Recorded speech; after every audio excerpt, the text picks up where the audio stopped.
Hello friends, ನಾನು ಈಗ ಮೊಟ್ಟೆ ಬೋಂಡ ಮಾಡ್ತಿದ್ದೀನಿ. ನಾನು ಅರ್ಧ ಡಜನ್ ಮೊಟ್ಟೆನ ಬೇಯಿಸ್ಕೊಂಡು ಇಟ್ಕೊಂಡಿದ್ದೀನಿ. ನೋಡಿ, ಬೇಯಿಸಿಟ್ಕೊಂಡಿದ್ದೀನಿ. ನಂತರ ಇದಕ್ಕೆ ಕಡಲೆ ಹಿಟ್ಟು ಮತ್ತು ಅಕ್ಕಿ ಹಿಟ್ಟು ಮತ್ತು ಉಪ್ಪು, ಚಿಕನ್ ಮಸಾಲ ಮತ್ತು ಖಾರದ ಪುಡಿ ಮತ್ತು ಅರಿಶಿನ ಪುಡಿ, ಉಪ್ಪು ಇಷ್ಟು. ಕರಿಯಲ್ಲಿ ಎಣ್ಣೆ ಉಪಯೋಗಿಸ್ತೀನಿ, ಅವಾಗ ತೋರಿಸ್ತೀನಿ. ಇದಿಷ್ಟಿದ್ರೆ ಸಾಕು ಬೋಂಡ ಮಾಡಲಿಕ್ಕೆ.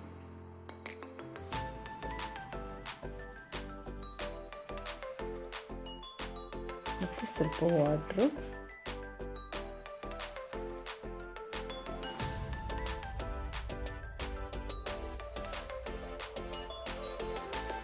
ಇವಾಗ ನಾನು ಬಾಣಲೆಗೆ 2 ಸ್ಪೂನ್ ಎಣ್ಣೆ ಹಾಕಿದ್ದೀನಿ.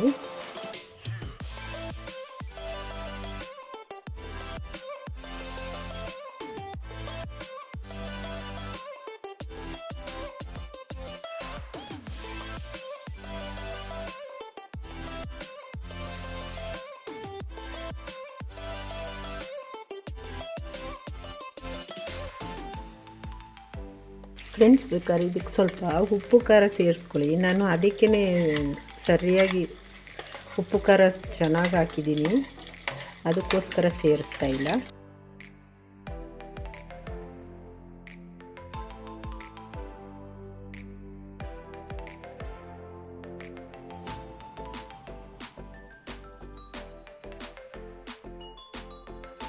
ನಾನು ಇದಕ್ಕೇ ಎಣ್ಣೆ ಸೇರಿಸ್ಕೊತಾ ಇದ್ದೀನಿ.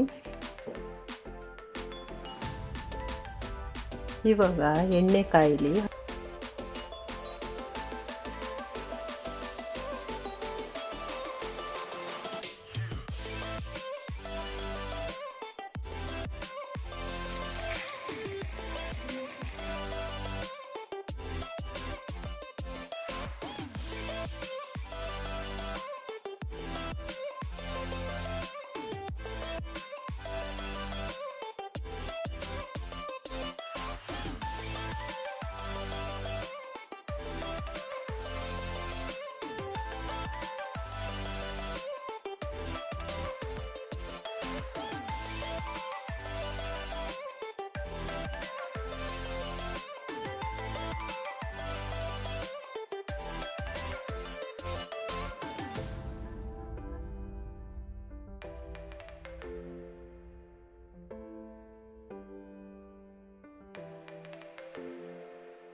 ಹಲೋ ಫ್ರೆಂಡ್ಸ್, ನಾನು ಮೊಟ್ಟೆ ಬೋಂಡ ಮಾಡಿದ್ದೀನಿ. ಸ್ಟ್ರೀಟ್ ಫುಡ್ಡು ಚೆನ್ನಾಗಿರುತ್ತೆ ಫ್ರೆಂಡ್ಸ್. ನೀವು ಒಮ್ಮೆ ಮಾಡಿ ಟೇಸ್ಟ್ ನೋಡಿ. ಹಾಗೆ ಮಕ್ಕಳಿಗೆ ಇದು ಸ್ನ್ಯಾಕ್ಸ್ ಆಗಿ ಸಹ ಮಾಡಿಕೊಡ್ಬೋದು. 4 ಗಂಟೆ ಕಾಫಿಗೆ ಮಾಡಿಕೊಡಿ, ಸೂಪರಾಗಿರುತ್ತೆ ಫ್ರೆಂಡ್ಸ್. ಹಾಗೆ ಲೈಕ್ ಮಾಡಿ, ಶೇರ್ ಮಾಡಿ, ಸಬ್ಸ್ಕ್ರೈಬ್ ಮಾಡಿ, ಸಪೋರ್ಟ್ ಮಾಡಿ. ಹಾಗೆ ಯಾವಾಗೂ ನಿಮ್ಮ ಸಪೋರ್ಟ್ ನನಗಿರಲಿ ಪ್ಲೀಸ್.